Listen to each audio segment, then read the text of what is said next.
Hello, are we ready yet? No, people still joining.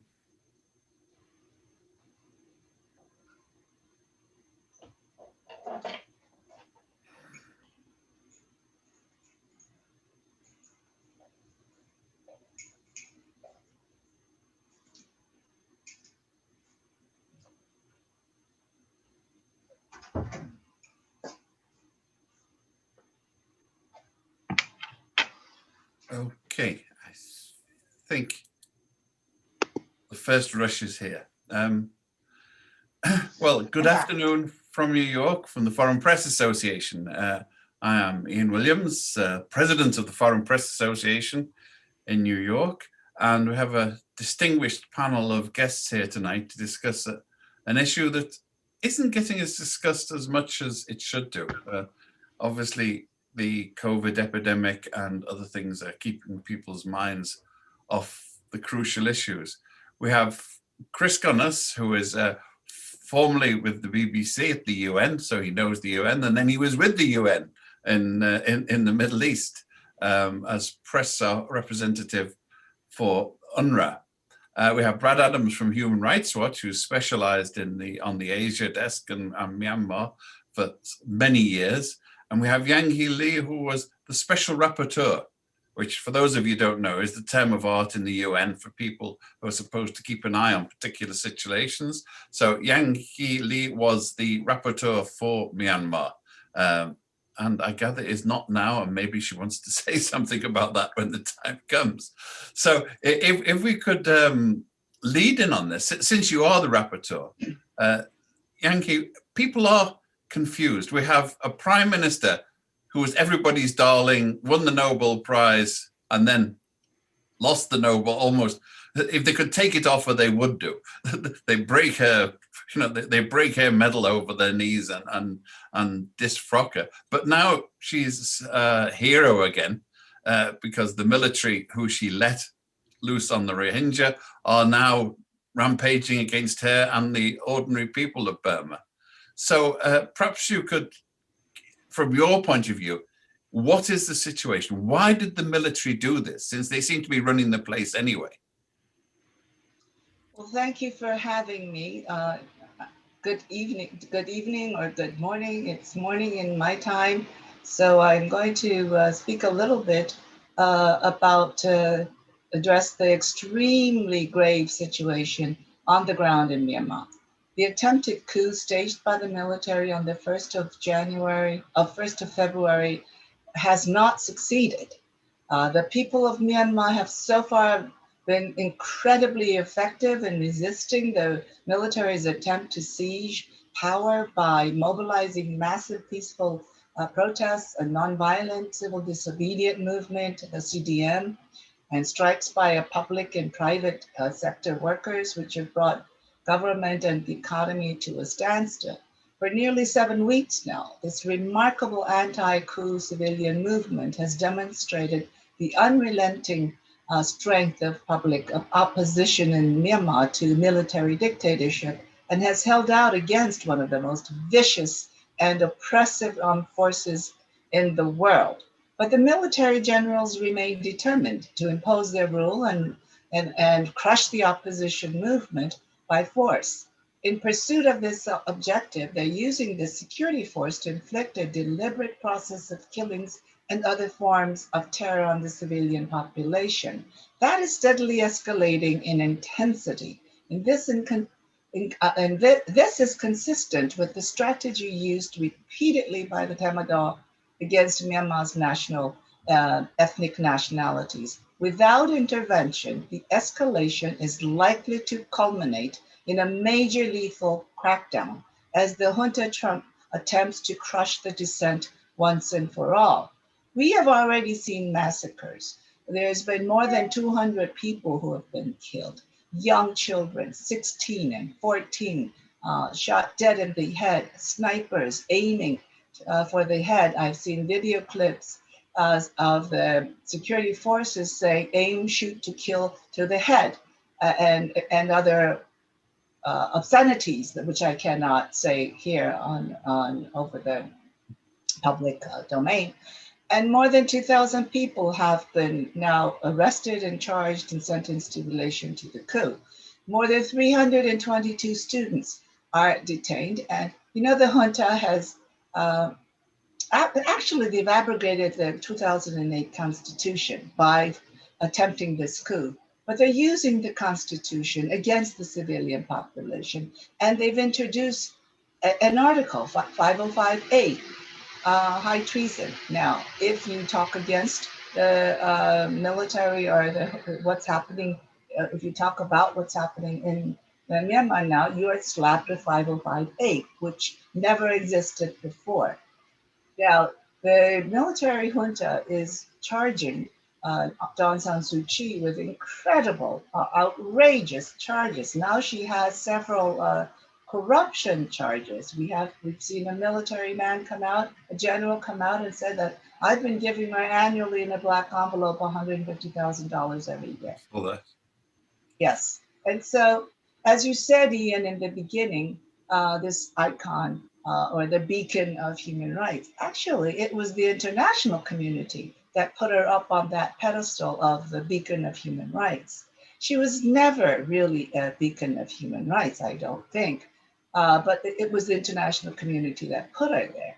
She was fighting for democracy and freedom, and she was a nationalist. So she really enjoys this enormous popularity within the people of the Burma majority, about the 80% of the majority of the Burmese or the Myanmarian people. And this is where she is now. And you say that she's still now hailed as the mother of the country. She always had that popularity within the country. But except with the Rohingyas, I gather. Absolutely. It was under her watch. And I've said this in my beginning when the coup attempted, that it was under her watch. We saw a genocide, and we saw her defending the military that now has put her in detention and slapped her with horrendous charges. We saw her defending the military in The Hague, in the ICJ court proceedings. So, have you any idea, explanations for why the military turned on her? If they had a popular, willing figurehead who was doing everything that they asked her to, why would you remove her unless you're exceptionally stupid and power hungry? Well, I didn't say this. You said that word. They were in the best position during between 2015 and 2020.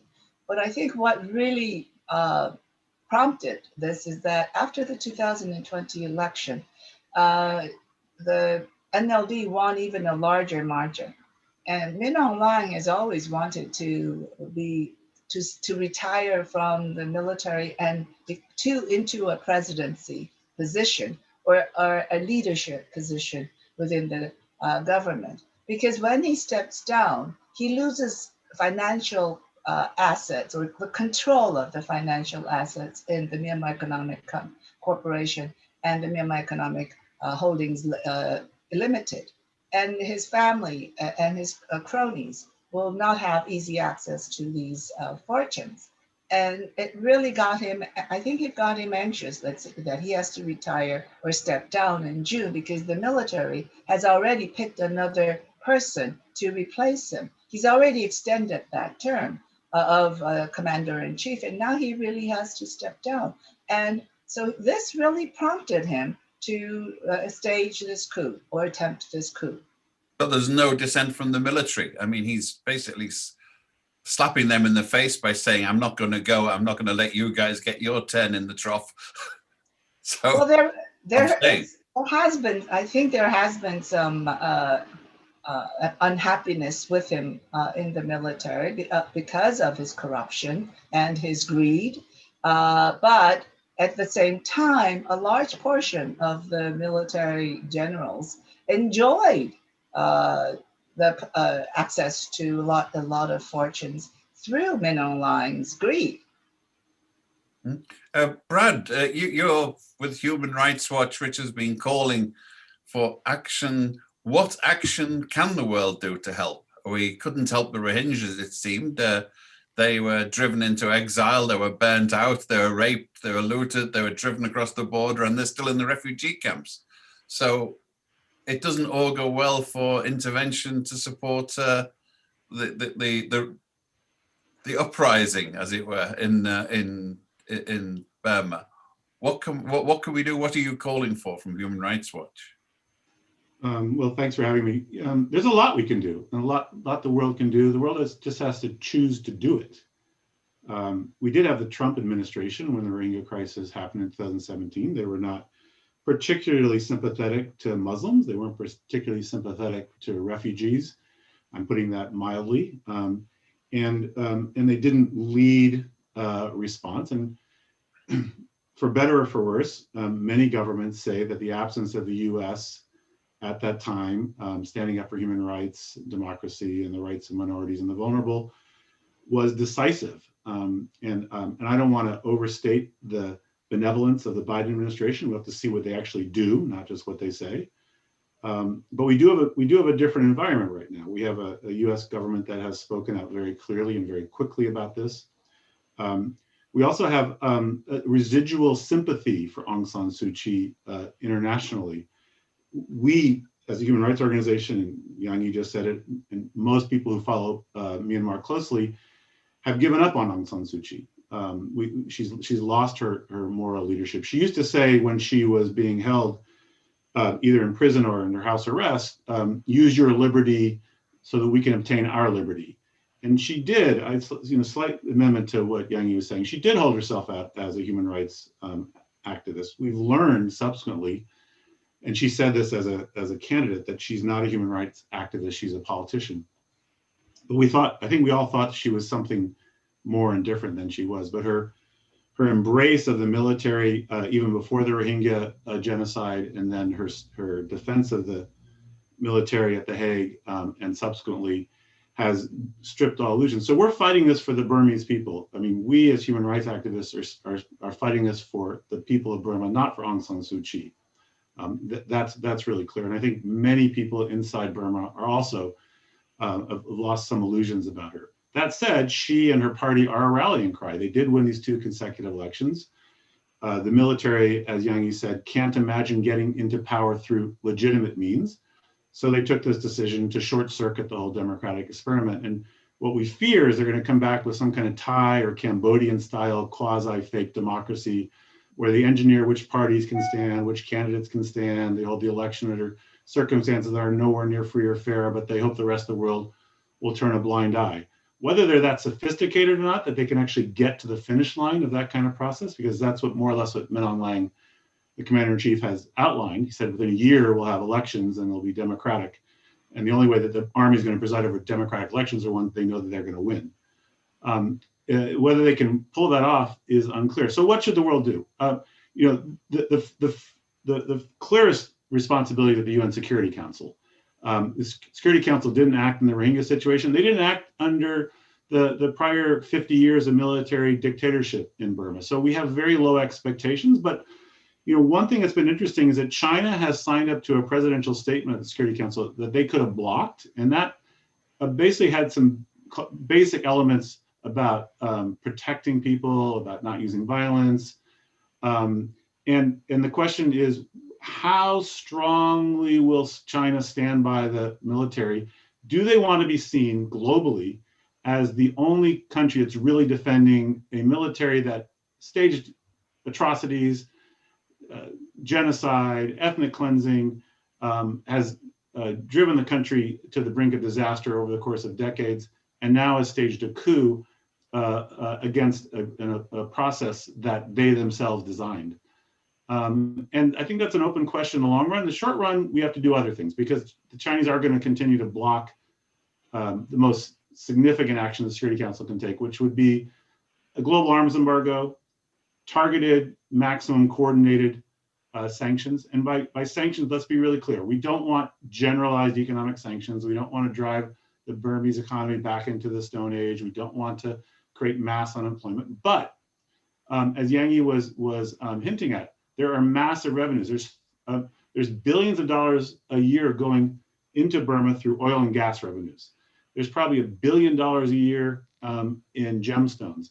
There are hundreds of millions in sales of zinc. I mean, who knew about zinc in Burma? And many other extractive industries. There's tons of teak. Some of that can be sanctioned. So, we're proposing that Total, for example, which runs a pipeline that provides much of the oil and gas revenue, should be ordered by governments, because they won't do this voluntarily, but Total should be ordered by governments to put the money that they're receiving into escrow for the people of Burma, not to hand it over to the military. Of course, targeted sanctions against individuals, Min Aung Hlaing, those are happening. They're happening slower than they should. The US is moving more slowly than they should. The EU, the UK, and others are moving more slowly than they should. And we need this to be coordinated. We need Japan, we need South Korea, we need Australia, we need the states of the European Union, the UK, the US, Canada, the countries that could take a strong position to join up to this effort for maximum coordinated, targeted sanctions, because it's only if we start hitting the financial resources of the regime that they're actually, I think, there's a consensus on this, that we think that they're going to start bending and think about whether they've overreached and need to have a new plan. One of the suggestions made why the Chinese supported the presidential statement was that they saw that they were on the verge of being thrown out of Burma by the population. There were attacks upon Chinese-owned facilities and factories, I believe. That they were being identified with the regime and were suffering as a result. So, I mean, they get their abacus out and they work out cost and loss. Maybe we're back. We've got to head share. We're backing the wrong side. I think there's a couple of things at play. Yes, very recently, last weekend, there were attacks on some Chinese-owned factories, but the presidential statement preceded that. So we'll see how that affects their thinking. I mean, we are concerned about the rise of anti-Chinese sentiment in Myanmar, but also in the region. You can see this in Cambodia and other places around Vietnam, other places around the region. So it's really important to critique the Chinese government, the Chinese Communist Party's position, without saying it's about China or Chinese people. That's an important distinction I want to make. But I think the other thing that's at play was they liked Aung San Suu Kyi. I mean, they had no problem with Suu Kyi. Suu Kyi's first trip was to Beijing when she became the state counselor. She had been she'd had good relations with the Chinese government. They were not fearing her as the spearhead of a democratic wave through Southeast Asia. That's a great fear that the Chinese government has. They don't want democracy spreading throughout the region because they're less likely to be allied with China in that case than they would be with the United States or other powers. And they found her to be very pragmatic in a way that we probably don't like, because Aung San Suu Kyi, not only did she target the Rohingya, but she targeted critics. The number of political prisoners went up while she was in power. There was no law reform, taking the laws that were used to put her in prison that she said she would get rid of. She didn't get rid of them. In fact, in some cases, she added to them. So she'd been extremely pragmatic and wasn't seen in Beijing as a threat at all. So I think their view is like, this is really, we don't need this. This is a headache. They did not want the military. There's no evidence that they would want the military to stage a coup. They were perfectly happy with the balance of power that existed, where the military held all the security forces and they held a veto over constitutional reform, but there was a civilian government in power that was relatively popular, and both of them were doing business with Beijing. What are the chances? The question is being mentioned here by Renzo Garona, amongst others, and I was going to ask myself, what are the chances of a referral to the ICC through the Security Council? There's zero. Other means of getting it there? There's zero.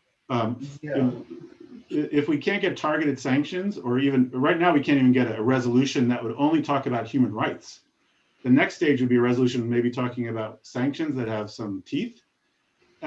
An ICC referral would be the biggest step that the Security Council would take. And China will never support a Security Council resolution referring this to the ICC. Russia wouldn't. And it's not at all clear the United States would. The United States has a long antipathy towards the ICC, and it's not clear they're going to want to have their fingerprints on such a resolution. And remember, we couldn't get it for the Rohingya, where there was, mass killing, 750,000 refugees.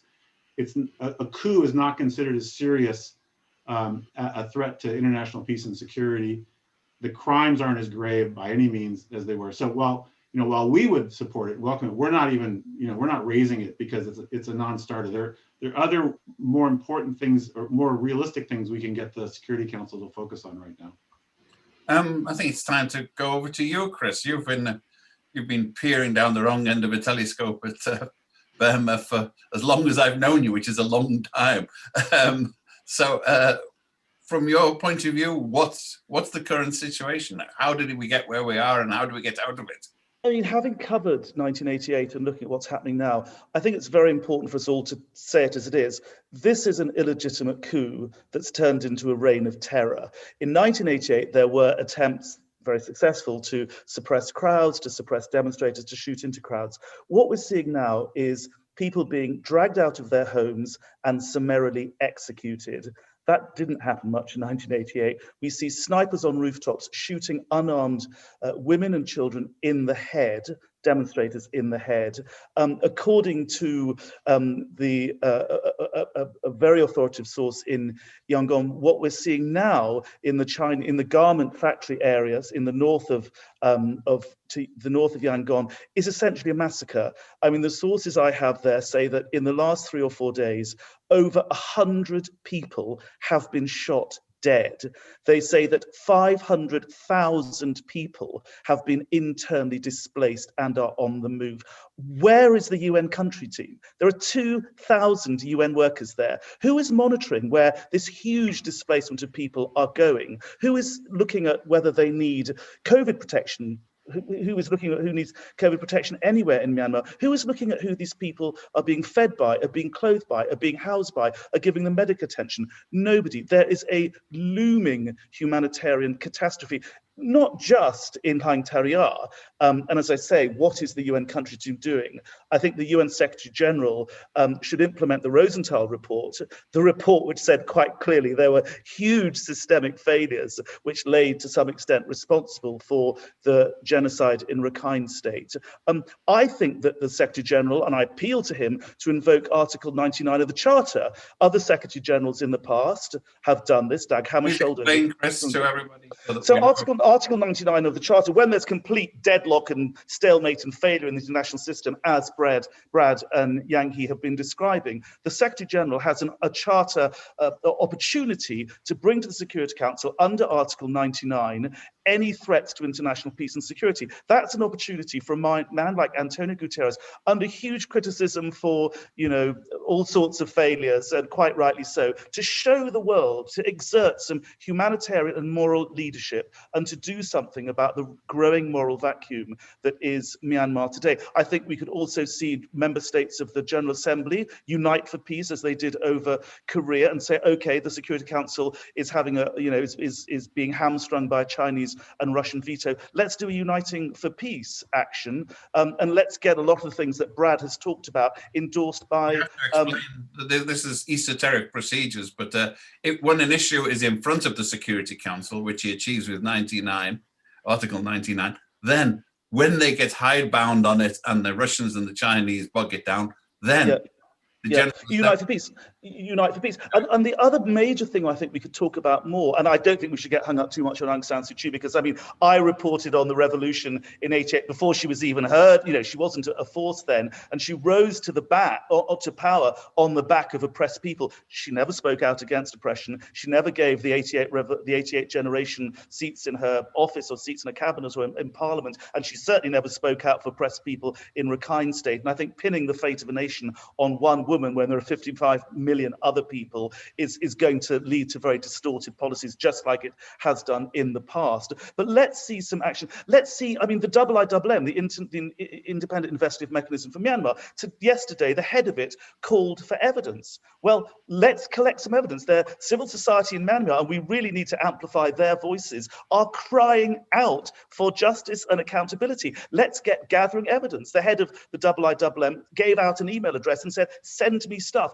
That with you know, the sorts of signed witness statements that that we're getting from Human Rights Watch, for example, Amnesty International, that combined with social media begins to meet the evidential standard for universal jurisdiction. What about Interpol red notices that are triggered when, okay, it's only a holiday ban, but it stops them going for weekends in Bangkok. It basically prevents them. It delegitimizes the Burmese army at a time when the coup leaders are desperately seeking recognition. And thank goodness no UN member states have recognized the junta, have recognized the illegal coup leaders. But there are all sorts of other pressures. The SG can bring action. The UN country team needs to be kicked into action. They need to be doing something. I speak to them all the time.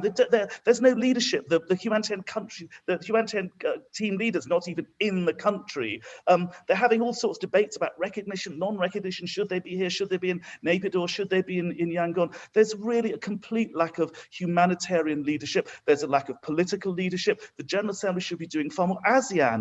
ASEAN has got, you know, in places like Indonesia and Malaysia, you have and Thailand, you have extraordinary civil society, and they're saying to their leaders, just like civil society in Myanmar, listen to us. And if you don't listen to us, you and ASEAN will become irrelevant and unrepresentative, just like the leaders in Myanmar are getting. ASEAN doesn't need that. It's not doing very much because of this strange principle of non-intervention. But the ASEAN leaders risk becoming irrelevant, just like the Myanmar leaders risk becoming irrelevant. And the Secretary General and other world leaders risk becoming accomplices to crimes against humanity unless they actually start to act. Ian, if I may I jump in here?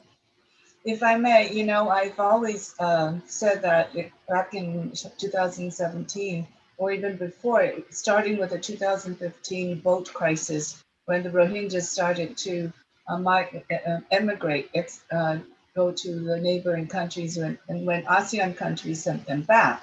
And I started to talk with the country team and the ASEAN diplomats in Yangon when I was there.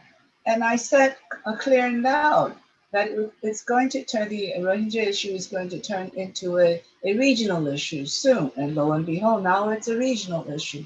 But I said on top of that, I said, Human Rights Upfront died in Myanmar in 2016 and 2017. It was clear that the Human Rights Upfront died in Myanmar. There was nobody talking up about Myanmar. There was a dispute about, shall we call the Rohingyas or not? And I went into a large dispute with the country team about calling them Rohingya. And so it was incredible that the country team, the humanitarian country team, and there's no human rights observers or team from OHCHR in Myanmar. And as Brad was saying, I've called for targeted sanctions, and the former FFM members, and we've joined together to establish a advisory panel, advocacy panels, special advisory council for Myanmar. And it seems to be working. The targeted sanctions started to work, and that really made the military a little more nervous. But now I think that's the only way. We have to go through targeted sanctions, not only the military generals, but their family and their cronies and their associates. And we need to, as Brad was saying, a global arms embargo in Myanmar. That would help incredibly. I know that some countries have started. Finally, my country came out with this ceasing of military relationship with cooperation, no arms sales, and we're going to relook into developmental assistance, etc. And so more countries in the region, like Japan, South Korea, must come up with these bold actions. And India's been very quiet. India's enjoyed this military relationship with Myanmar. India's been very quiet. Vietnam and the Security Council will oppose anything that will put Myanmar into the military junta, current junta, into a little bit of a problem. And the oil and gas industry, as Brad was saying, and I've repeatedly called on oil and gas, extractive industries. These go funnel into the hands or the pockets of the military leadership. And so those relationships must be cut. But Ian, can I just butt in here and say that the reason I think that a General Assembly special session would be good is because these very things that Brad and Yang here are talking about, a global arms embargo, targeted sanctions, that is the place to have them globally applied, because that is the place where all countries in the world are going to be heard. And the Security Council can say what it's like, but everyone has a vote there and everyone has a voice in the General Assembly, and they should use it. Can I just say also that, if you don't mind, Ian, one of the great risks right now is that if the world, I don't like the term international community because it implies that there's some community interest. We don't have that, obviously, because we have great differences. But so whatever the term we use, if external, powerful external actors, whether they're governments or businesses or the joint ventures that are controlling a lot of the cash that goes into Myanmar, if they don't act and if they don't start having some impact on the ground, there is a risk that what has always been a non-violent response from civil society and the public in Myanmar could turn into something very dangerous. Because people in Myanmar feel very let down. They're being slaughtered, as others have said, and they feel like there are very strong voices right now saying that if the world isn't going to come and help us, we have to do it ourselves.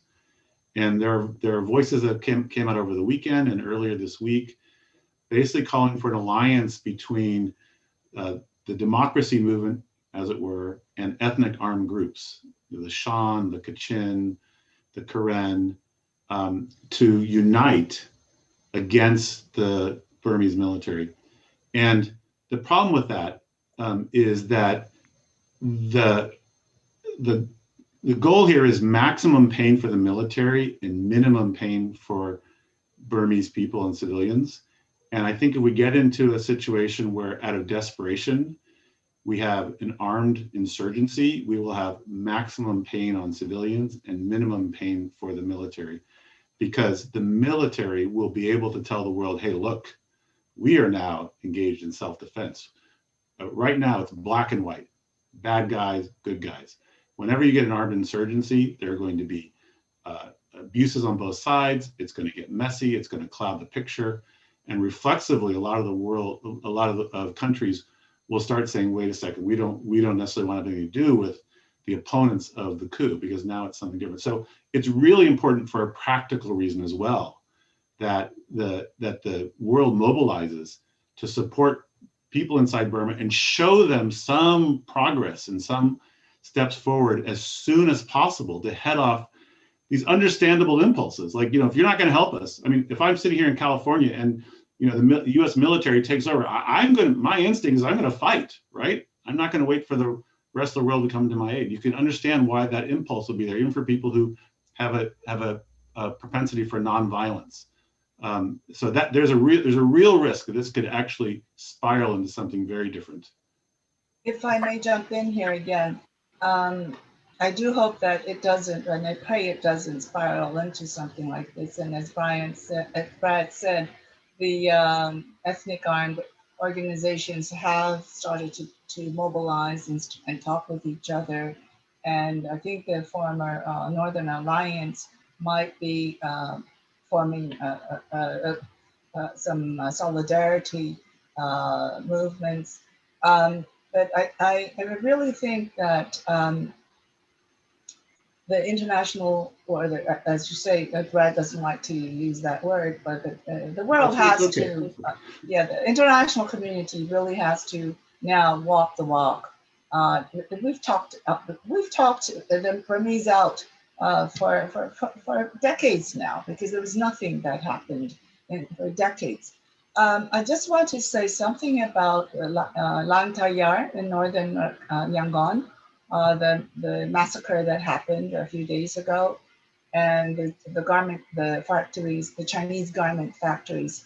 I'm not so sure if it was the protesters or the labor workers who burnt the factories, because they were under close guarded areas, and they could not have moved out of their dormitories or their places. And this is where they earn their living. I mean, be it they work like 14 hours a day and they make less than $2 a day. But this was their, so we call a rice pot. The Burmese will call them rice pot. And I think that this might be another diversion tactic. I'm not sure. I'm being too bold, maybe for saying this at this moment. But I think there's a lot of new things happening. There's going to be different strategies by the military junta. And as Brad said, the military junta has a lot of power. But I think what really should scare the world is that they not only have arms power, munitions, they have the sophisticated surveillance techniques that some big countries have provided Myanmar with. And they're using this to the utmost to track down, and there's the facial recognition techniques to track down every single person who participated in the CDM movement. Can I just say very quickly, Ian, that the word accountability, I think, should be used in relation to what's happening in Klang Tariar, because you have a lot of witnesses, you have a lot of social media information, you have a lot of people leaving the area, witnesses whose signed testimonies can be taken. You've got plenty of UN officials, you've got OHCHR, you've got the International Investigative Mechanism for Myanmar, you've got all sorts of people who are prepared to receive this. You've got countries who in their own jurisdictions can also press for action. This is this particular place in these last few days is a particular test case for what the world can do. The diplomats are in Yangon, people are going there, the UN is there, NGOs are there, Burmese civil society is there, everyone is there. There's if we can't take action over 100 people being killed, and it's probably a lot more, some people say as high as 150 people in 3 days, then what can we take action over? And as what happened in 1988 is the army tested international reaction by shooting a couple of people, trying this, trying that. It escalated, and only when they got away with shooting people in their dozens did in September 19th, 20th in 1988, did they actually do the huge massacres right in City Hall outside the American Embassy, where some people say as many as 500 people were shot dead. So I've no doubt that what we're seeing is the army testing, looking for international reaction, discovering that there's very, very little, and then under the noses of the international community, just like it did in 1988, start doing massacres. But the big difference this time is social media. Generation Z, a highly energized Myanmar civil society movement all over the place, doing extraordinary things. And I think we have to put our trust in the imagination, the will, the courage, the commitment, the extraordinary humanity of Burmese civil society. And we should be supporting what they're doing, particularly over the question of transparency, getting to know the facts, and accountability, bringing to justice the perpetrators. And I think this is a particular example where we as outsiders can do an awful lot more to support what the civil society activists, the civil disobedience movement are actually doing in Myanmar. Ketlin Hu from CNN wants some comments on what impact it has that several of the Myanmar ambassadors abroad have defected and spoken out. Does that help with those hesitant countries that are at the moment forming a thin blue line, like the New York Police Department Patrolmen's Association, when one of the members of ASEAN goes dingo? It helps hugely. Hangi, after you. It was very brave. It is very brave of those ambassadors around the globe, a handful of them. I'm not sure if it will have a big impact. I'm not sure, but I could be wrong.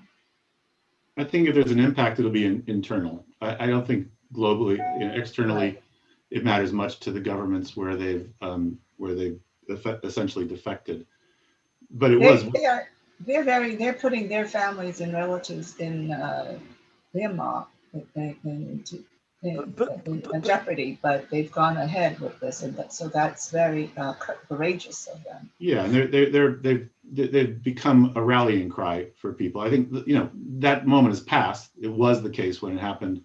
So much is happening now that it's very hard for people to think about a defecting diplomat because they're dealing with life and death issues on a daily basis. But I think it's very important to see this in the context of a general strike, that, okay, it's a diplomat going on strike, but they are saying more than just I'm a diplomat going on strike. They're saying to the world community, I am supporting civil society activists. I'm supporting all sorts of professional groups, including in the police force, public servants. I'm a public servant, they're saying to the world. I am going to come out strongly for those compatriots I have back home who are risking their lives, risking their families, food on the table in order to join this movement. And I think it sends a very, very important signal at a time when the debate is on for recognizing, not recognizing, the battle over legitimacy of the junta versus, the democratically elected government is raging. And I think that has a real symbolic importance in sending the message that decent human beings representing Burma on the international stage will not allow the legitimization of an illegitimate regime to go ahead, and certainly not on the international stage. And I think that's a very important message for those ambassadors, brave as they are to be sending.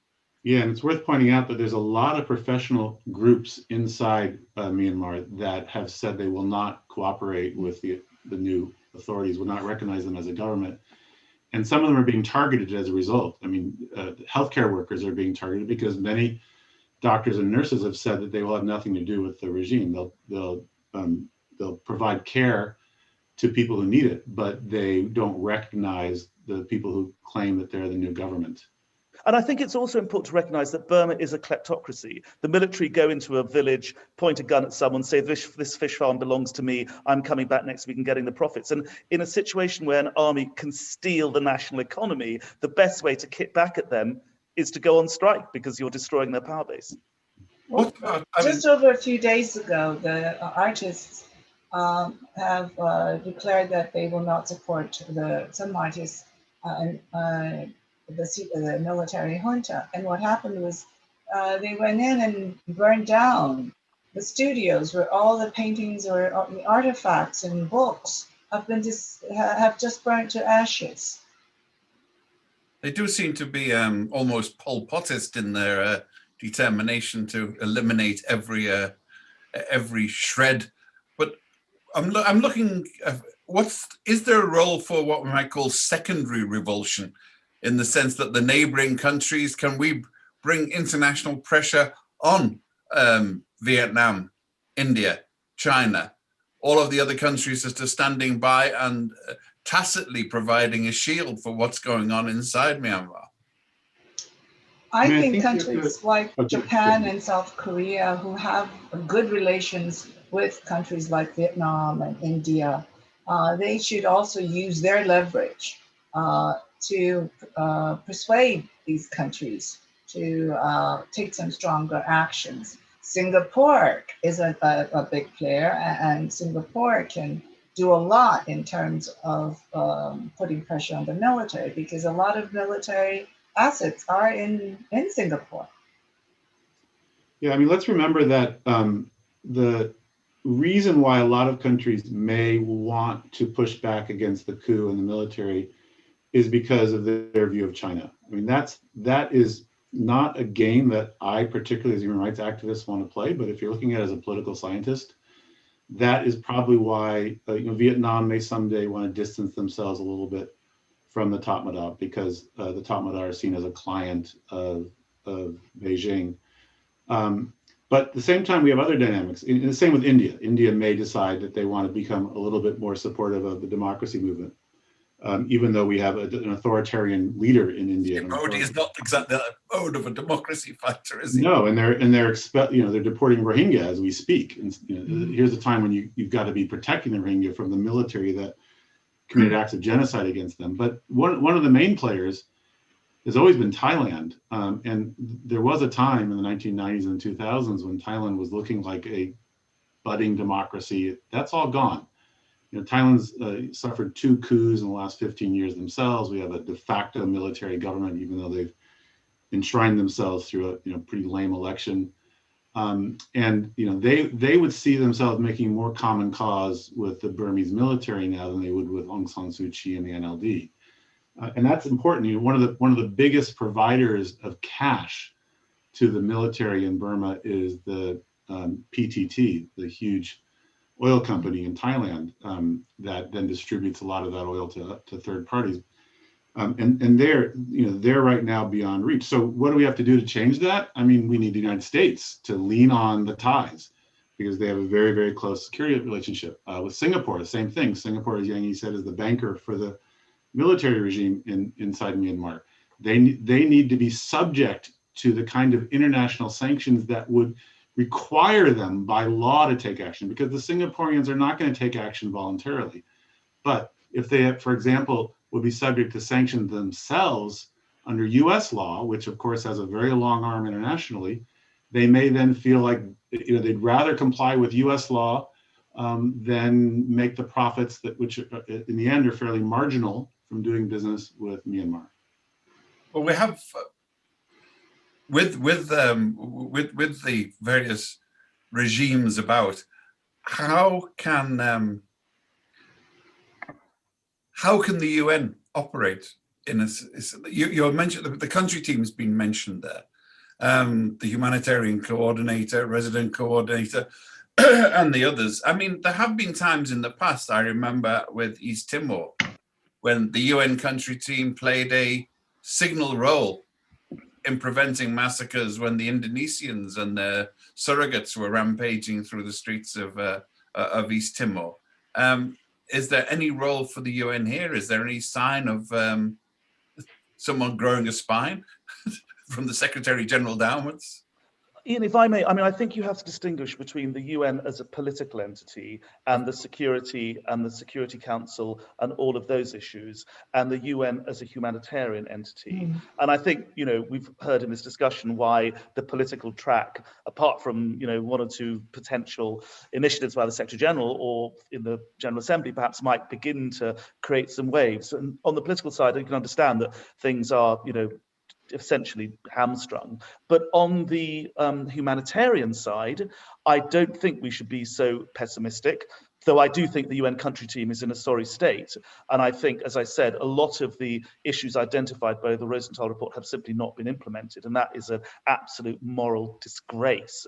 And Antonio Guterres should really get the humanitarian coordinator, who's not even there, into the country. I mean, the 2 most senior people on the humanitarian side and actually on the political side too are not even in Myanmar. So you've got people at the D1 level making decisions, really quite important decisions, strategic decisions around their programs, without any real leadership, without any real guidance from on high. And the other big thing is that at that level, people are simply frightened of being thrown out of the country. If you're a D1 in the UN system, you're terrified of taking some decision which gets your organization thrown out. And when there are such low-level people making such important decisions tend not to get made. And that's what's going on right now with the UN country. It needs to be ratcheted up. There needs to be proper humanitarian leadership, coordinating how these groups, they haven't all decided, should they have a presence in Naypyidaw? Should they stay in Yangon? How should they even describe the coup leaders? They haven't even worked that out yet. I mean,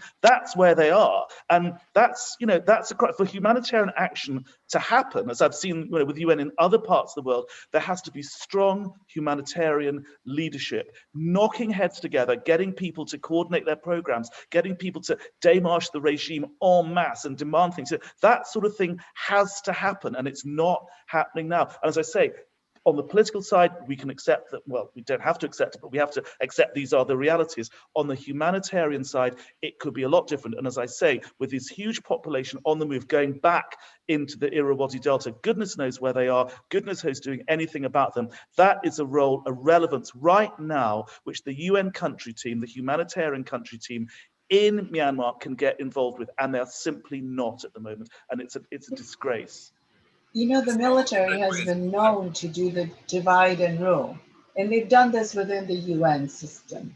And I've witnessed this, where they will work with the low-hanging fruits. They will depict one agency against another agency almost, and they will just choose a particular agency to cooperate with. And this happened under U Thant Sen's regime, and it continued on to Aung San Suu Kyi's regime. I think the military is doing a great job in dividing and ruling the UN system. If the UN will speak together and form an alliance and all say the same things, they can't throw out all of the UN agencies at the same time. You know, So and if one agency speaks out, they'll throw out. If the Secretary General, the Secretariat, were to give a united description of these people as illegal, illegitimate, and lawbreakers, this would have an effect, wouldn't it? If this was perpetrated all the way down. If he ordered UN staff to collect information against the perpetrators, if he ordered them. I think this is a good point. I mean, we have strong words from Guterres finally on Myanmar, whereas for years we didn't get them. He has a special envoy appointed to be the political liaison for the UN. And she played good cop. She's been clear about that. She played good cop and Guterres was supposed to play bad cop. Well, he never was the bad cop. So all we've had is good cop from the UN for the last few years.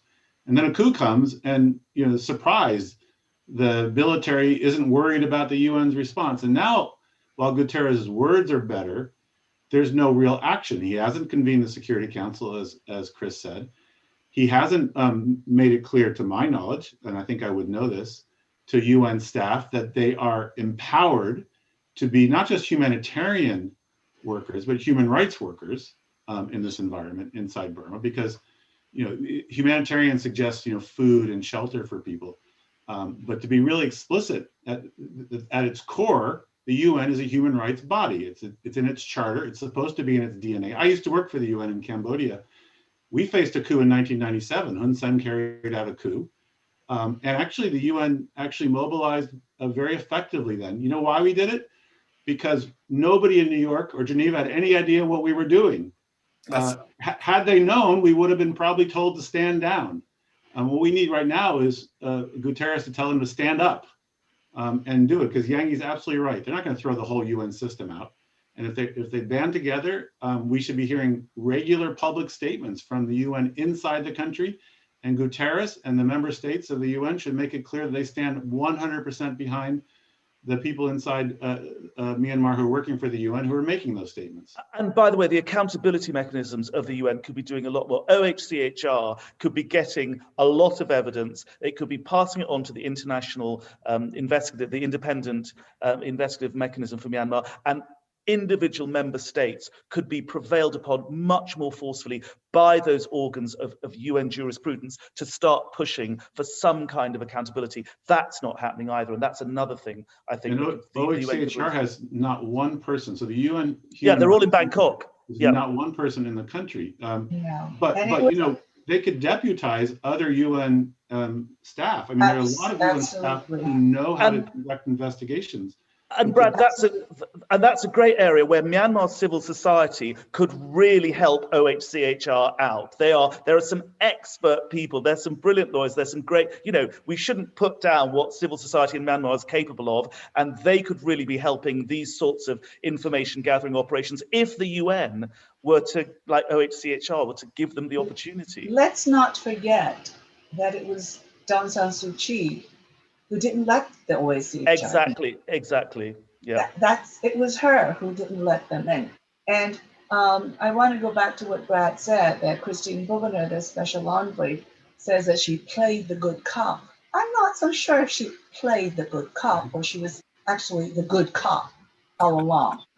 Yeah, there's a point that it's just occurred to me because his name hasn't been mentioned, but you know, until recently, one of the most famous Burmese was U Thant, Secretary General of the United Nations, and it caused civil disturbance when his body was taken back there, and the military basically tried to shuffle him off into an ignominious grave. There was enough popularity there to raise the masses to shout about it at the time. But it is a sort of ignominious end. Who should we be recognizing the UN? Should they recognize? It's one thing to identify who the enemy is, that's fairly clear. It's another thing to give them a name. But what about the question we have here from Kathleen Hu again from CNN is, what should we make of the CRPH? Are they the right voice for the opposed government, or would some other voice from the protest movement more effectively galvanize international pressure? Is there any role from the outside to pick and choose which one is going to be, the recognized spokesperson for the people? Well, we have to remember that the people of Myanmar chose 83 NLD, 83%. It was a landslide, and they spoke. And we have to recognize CRPH because they are they represent actually that result of the previous election. But having said that, CRPH has to be inclusive of all the EAOs and all the include the political party that was also elected in the past election. And if that happens, and I think they are moving towards that, that it's an inclusive. They could include all the ethnic political parties, but also expand to include the PPST, the general strike.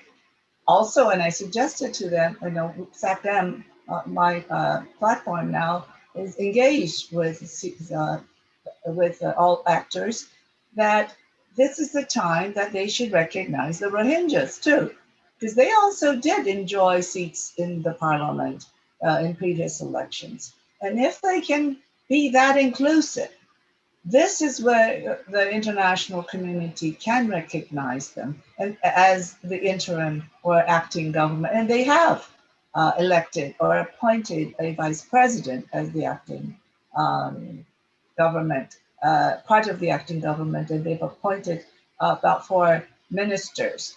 And they should, and I would strongly recommend that they appoint somebody such as a minister of ethnic affairs to create that platform for inclusivity, and minister of law, because they can go ahead and ratify the Rome Statute and other international, like ICCPR and the CAT Convention on their own.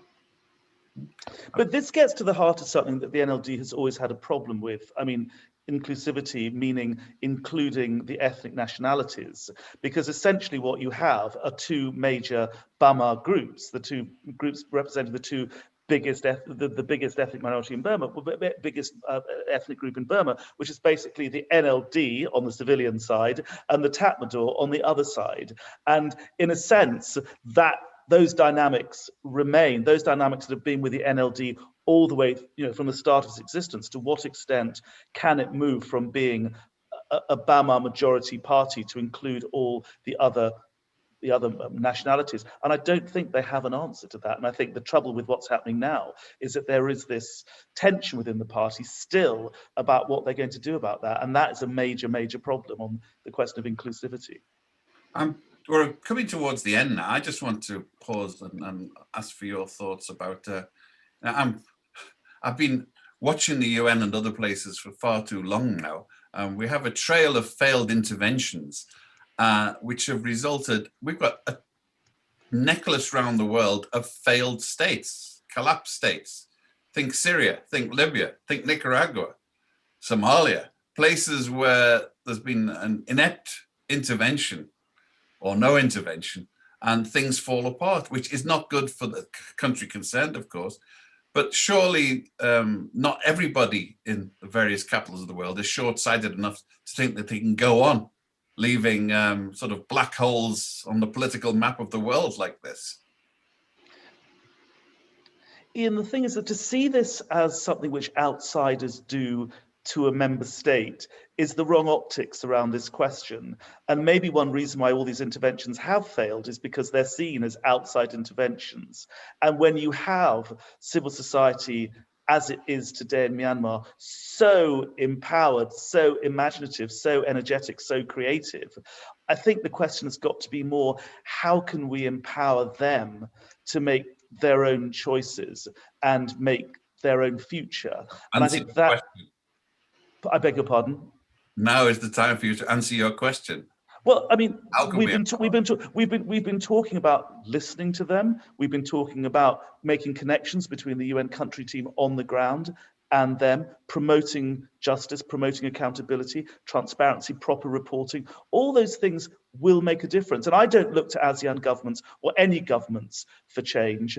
I think that people in ASEAN will make their own governments look irrelevant. And that's what's forcing change in ASEAN. Unfortunately, the regional group is nowhere near ready for this. But I think getting regional groups and getting foreign powers to understand that they have to do all the things we talked about, blanket arms embargo through the General Assembly, targeted sanctions on MEC and MEL and Myanmar oil and gas, stopping the cash flows, the gem trade, 1.5 billion a year in oil and gas going to the junta. We have to create escrow accounts to make sure that that money goes into public work. There are all these things that can be done on the outside, but it only will work if we listen better than we've done in the past to the voice of civil society and ordinary people in Myanmar. Maybe, Ian, if I can make two observations on that point. One is a lot of people in Burma, and it's not just in Burma, when these kinds of things happen, they want the 82nd Airborne to fly in and throw out the thugs who are controlling their country and ruining their lives. And that's obviously not going to happen, and it's not desirable. I mean, Iraq will not be forgotten for generations, and rightly so. And that wouldn't lead to long-term, stable democracy, most likely. The second is that the real problem is prevention. As I mentioned earlier, I worked in Cambodia in the 90s. The UN at that point had just finished the biggest peacekeeping mission in its history. And what they do, they packed their bags and they moved their roadshow elsewhere, and they left the second string level of diplomats and the third string humanitarian workers and a shoestring budget. And Hun Sen, who was in power before the UN peacekeeping mission, he defied the election results when the UN was in country with 15,000 soldiers and 20,000 civilians. And then 5 years later, he staged a coup, and he's now one of the world's longest serving leaders. And Cambodians are often wondering, well, what was that all about? What did we gain from that? I wonder myself. And we watched the last few years, since the reform process started in Myanmar, and there was this extreme aversion to putting in place the kinds of structures and systems and supporting civil society, so that we wouldn't have the kind of laws that are in place now. We wouldn't have this incredibly overweight military and security apparatus in the country.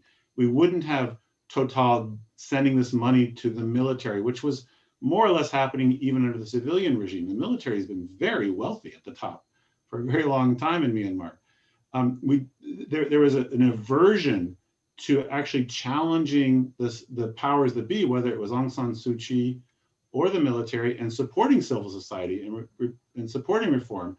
They basically felt like job done. We got Suu Kyi into the capital. She's out of prison. The NLD's won an election. They don't have much power, but things will work out. And that missed opportunity, that period of missed opportunity, is what we keep seeing everywhere. And the consequences are what's happening in Myanmar today. Yang He, is it? I think if the situation currently is very bad, and if it turns to worse, for instance, we've heard that the UK and US Embassy, they are evacuating, or they're discussing evacuating some family and non-essential workers. I think even if the situation turns from worst to worst, the UN should keep its presence there. The UN should try to do a risk assessment of all the areas that they work in, and really provide protection as much as they can, with 2 feet squarely on the ground. And I also feel that the comprehensive global arms embargo by the United Nations. But if on top of that, different countries can have bilateral targeted sanctions and bilateral arms embargo. I know that EU does have an arms embargo, but they must really look at the specificities of that. But of the other countries around the region and around the world can do bilateral sanctions. And I think what we need to do is really squeeze the cash flow into the military pockets. And that would be one way of incentivizing them to, or motivating them to lay down their arms. Well, we're coming to the end now. I'd like to thank all of the people who put in questions. I think we've incorporated them, or our guests spontaneously and preemptively answered them.